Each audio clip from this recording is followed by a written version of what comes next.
Hi, lovelies. Esther here, wanting to share with you a brand new spread, a spread that I am calling the World Turning Spread. I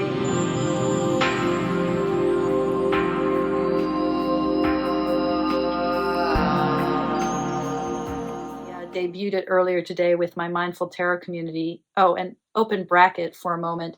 If you're not a part of the Mindful Tarot community and you'd like to be, if you'd like to join us on Facebook and then for our monthly tarot Zooms, just drop me an email. My address is down below. It's a really lovely, brilliant, heartful group of people, very supportive, working with Mindful Tarot. So just drop me an email. Okay, close bracket, close bracket, and coming back to the content now.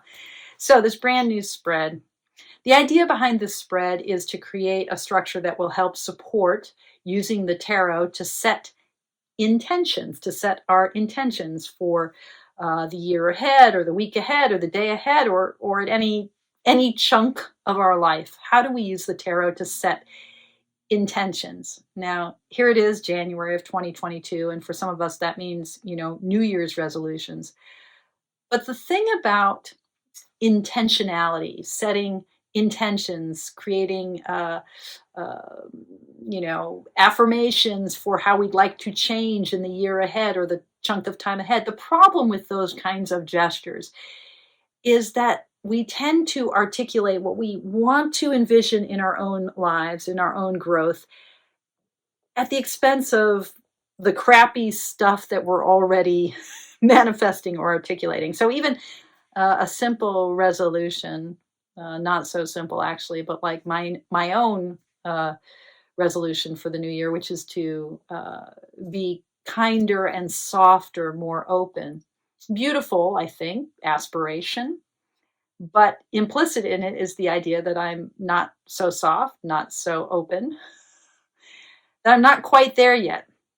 This is the thing about aspirations. We humans have great big heads that allow us to do things, to build cities, to create cures for cancer, to make yogurt, to make love, to do all sorts of things.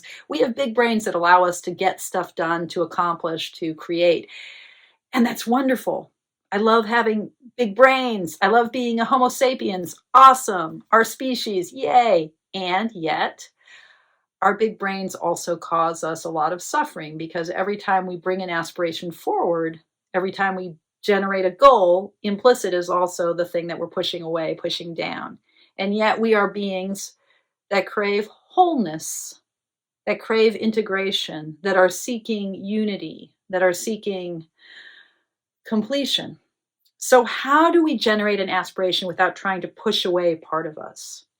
Now, I think the tarot is a brilliant tool for helping us bring forward that which we aspire to and also hold that which we may find problematic. For me, the image of this kind of growth is already carried in the tarot imagery itself, which is one of the reasons the tarot is such a great tool for setting intentions, for setting goals, aspirations. It's carried in the imagery of the chariot with its dark horse or dark sphinx and its light horse, light sphinx. The charioteer, our own self that wants to drive forward, that has the aspiration to move forward, the charioteer needs all the freaking horsepower he or she can muster, right? We don't want to get rid of any of our horsepower, any of our strength, any of our gumph and gusto. Gumph? Oomph and gusto? Whatever. We don't want to get rid of any of it. We need all the sphinx power, all the horsepower we've got. So we don't want to get rid of the dark horse. We need to bring all sides of ourselves, light and dark, light and shadow, good and bad, together, right? Setting an aspiration needs to work with the sides of ourself that we also want to change. Change doesn't come from pushing away. Change comes from acceptance and pulling into alignment, just like the charioteer does with his uneven team, right? His dark horse and his light horse, his shadowy sphinx and his enlightened sphinx, okay? Ask me questions in the comments below and I can elaborate on this side of things in future videos or in comments. So, how do we set intentions? My world turning spread is designed to help us do that. So, the idea of the spread, borrowing from the structure of the world card itself. And for me, whenever we're creating tarot spreads, we don't need to make up whole cloth the use of number and arrangement. The tarot actually gives us all of that material right up front. You know, when I created my chariot spread, I was working with the chariot card. My world turning spread is working with the world card with its 4 points and its center, right? The chariot card shows us the 4 corners of the world, the 4 evangelists, the 4 suits of the deck, the fourness of structure and stability, the 4 pillars of the world, and then gives us at the center that turning point, the world dancer. The structure of tarot, as I've said before, and in different ways, the structure of tarot with its 4 suits, the minor arcana and the major arcana, is like the structure of a human hand. You've got 4 fingers, but what makes the hand such a valuable instrument is the thumb, right? And similarly with this world turning spread, the 4 cards on the perimeter are pulled into alignment and pulled into gear by the 5th card at the center, like the thumb, like the dancer in the world card, like the center of a spinning wheel or mandala. This world turning spread is a spread to help us articulate a mindful intention, an affirmation, an aspiration for ourselves that will allow us to hold the light and the shadow together, to grow and to articulate an avenue for growth that integrates all sides of our persona. Okay, let's move into the spread. So the idea of the spread, and I'll drop an image here of the spread. The idea of the spread, mimicking the structure of the world card, is to start with our first card and to move counterclockwise. So the first 2 corners, right and left, then upper left and right. So 1, 2, 3, 4. And we're going to work with each of those first 4 cards in pairs. Okay? So card 1 and 2, we're going to ask ourselves, what is the tension or the contrast or the similarity between those 2 cards? And then we're going to move up to the top 2 cards and do the same thing. So we're going to look at each pair individually. Just like in my chariot spread, I'll look at the 2 cards as the light and the dark, like the light and the dark horse in the chariot, or the light and dark sphinx in the chariot. So we're going to do that with the bottom couple and the top couple. And then we're going to look at those 2 couples and read them in relationship to each other. Okay? And that's our world that we've set up now. We will have articulated the 4 corners of our world. Now, how do we make that world turn? What's the aspiration? What's the center vow or goal or intention around which that world will turn, around which transformation and change and growth can happen in our own world, in our own life? That's going to be the 5th card. And the 5th card is kind of like the charioteer for this 4-horsed structure that pulls it all together. So let's demonstrate this now. And I'm using, just to make things even goofier, weirder, I'm going to use this, what's his name? I went Presley, I think. The Enigmagic Studios standard playing card tarot, which is just a really nifty deck. It's a 78 card deck that integrates into the structure of a regular tarot card. My computer's telling me I'm running out of power. Hold on. So this deck will take the regular 52 cards in your average playing card, and it gives us, in the same style as a regular playing card deck, it gives us the 22 trump cards, and then also gives us two joker cards, which are kind of fun and could be used as like significator cards if we want. I left them in the deck. Hopefully I won't get one of them because it's not really pertinent for this reading, but we'll see what happens. Anyway, one of the things I love about this deck is it has the card stock that we see in playing cards. That air cushion finish, that linen finish that just, it feels like it will hold up, you know, against nuclear apocalypse. Smells like playing cards too. I love the fresh card smell. Um, so it has that great structure of a deck of playing cards, that sort of form factor and that finish factor. And it wasn't expensive. It was a Kickstarter deck. I ended up snagging a couple of them because I had to have a backup, All right. So I just read these cards, this playing card deck. Well, you'll see how I read them. I read them basically using my knowledge of the whole tarot system. And we're going to start now. So we're going to start with the lower right, card number 1. And we have Judgment.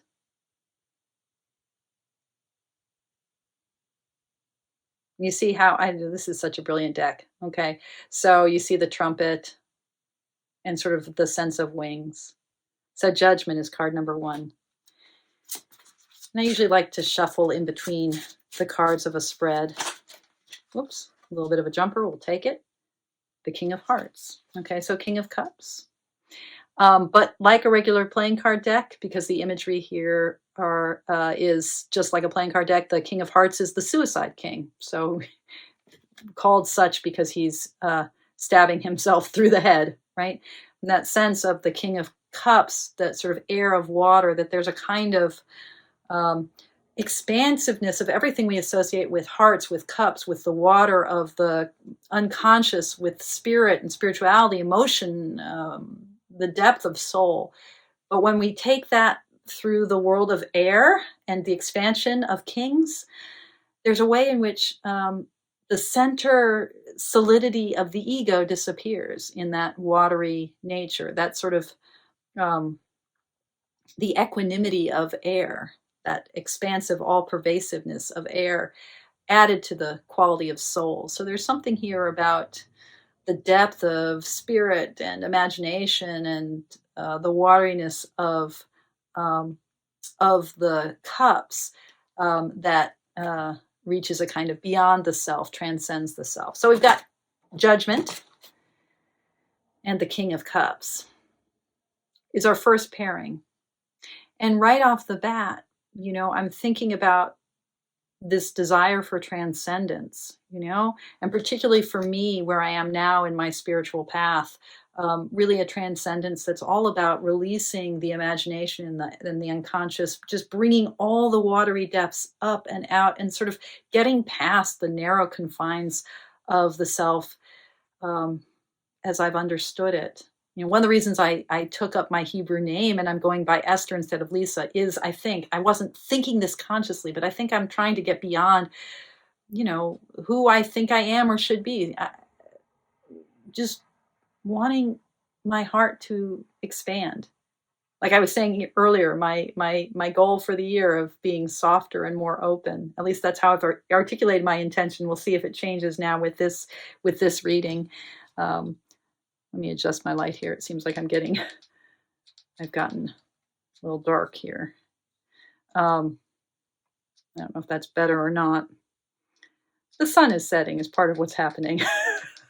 Oh well, it is what it is. Anyway, as I was saying, that intention to be softer and more open, it's it's kind of King of Cupsies, and it's that judgment, the longing for transcendence, to hear our calling. So my first 2 cards in my world turning spread are talking about wanting calling, but also there's a recognition that there's a kind of self-annihilation there. Oh, I know, I was talking about my name, Esther. Yeah, so like, who am I? What's my name? I don't even know. I'll answer to anything. So like this longing to be who I fully am, but then also like, oh, maybe there's a little suicide king in that. Like, can the self withstand the calling of the self? Can I expand? I don't know. How do I even do that? I have no idea. I'm looking at the Buddha in my camera over my shoulder. Yeah, how do I do that? So now I'm going to pick the upper, and this I think will get flipped. I'm not exactly sure how, when I'm filming with my iPad, right and left I get confused about. But anyway, the upper left and the upper right are cards 3 and 4. So card 3, the 8 of Diamonds. Okay, so 8 of Pentacles. You know, 8 is the number I have struggled with most in the tarot. Um, it is a number that eludes me in certain ways, and I've come now to an understanding of it that reconciles in many ways the infinity of the lemniscate, the sense of 8 as related to infinity, and then also thinks about eights as they function in Kabbalah and in Judaism, where 8 is associated with Hod, which is kind of like our appreciation of miracles and the way in which the Godhead divinity emerges in the everyday. When I match that to 8 as it appears in the moon, the 18th trump card, or in strength, the 8th trump card in the Waite-Smith lineage, or in justice, the 8th trump card in the Tarot de Marseille lineage. And when I think about the 4 eights in the minor arcana, the 8 of Pentacles, which this 8 of Diamonds is, and the 8 of Cups with its imagery of renunciation, or the 8 of Swords with its imagery of a kind of bondage that we need to let go of things in order to realize that we actually are free, or the 8 of what if I'm missing 8 of Wands, that sense of hurtling through space, of swiftness, of we're already underway. I think of this card as being the card of ambition. The eights in tarot as having to do with a kind of ambition, that way in which we are able to expand, the self is able to expand, but there's also a sense of sacrifice. We are not the Godhead, we are the self. So how do we realize our infinite potential and also our boundedness, that four that four cornered stability, which the 8, is 2 times 4. You think about how it's depicted here, the center diamond and the outer square, that fourness, that squareness of the 8, right? How do we realize our infinity at the same time that we are so stable and grounded and 4? We can kind of consecrate ourselves to the divine, but there's a sacrifice. We are not divine. So 8 is for me a card that is, and particularly in the diamonds, in the pentacles, it's a card that's about a kind of ambition that requires sacrifice. Okay, that's a lot of words because I am still struggling with how the 8 appears in tarot. I used to think about 8s as being the cards of surrender. And I do think that they're cards that are about a kind of relinquishing and letting go. But a relinquishing and letting go in the name of expansion and growth. Okay, I just had a jumper. This is card number 4, the King of Swords or Spades. Yeah, there he is. And he's got a sword, just to let us know. This is the King of Swords. Okay, air of air. We got 2 kings in this spread. So again, that expansive quality, but not wanting to give anything up, not wanting to let anything go. It feels like that's what my these cards are about. Like, wanting to expand, but also being grounded and rooted and squarely here in my life, not wanting to annihilate the self, the suicide king of the King of Hearts, King of Cups. Those are what the 4 corners of my world are saying. They're like, the tension here is about expansion and sacrifice. Like, how do I hold on to myself and also grow? There's something terrifying about that prospect.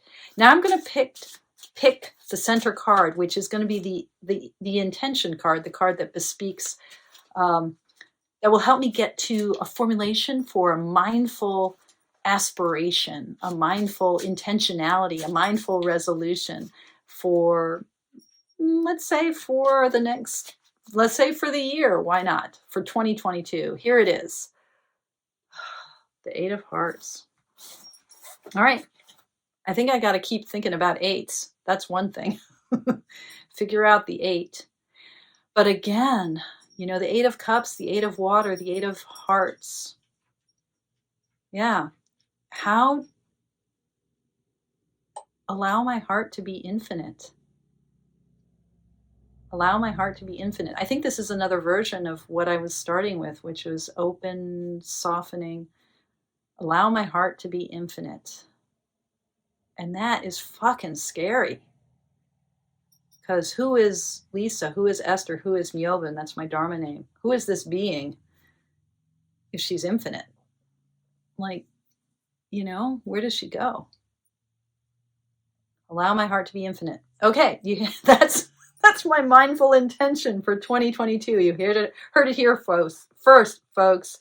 Yeah. What do you think about that, Siddhartha? Huh? Okay. Yeah. Enigmagic Studios, standard playing cards, a whole bunch of eights, kings, and then Judgment. Yeah. Eight of Hearts, my intention card. Yeah. Let me know what you think, folks. Thank you all so much for your practice. Take good care.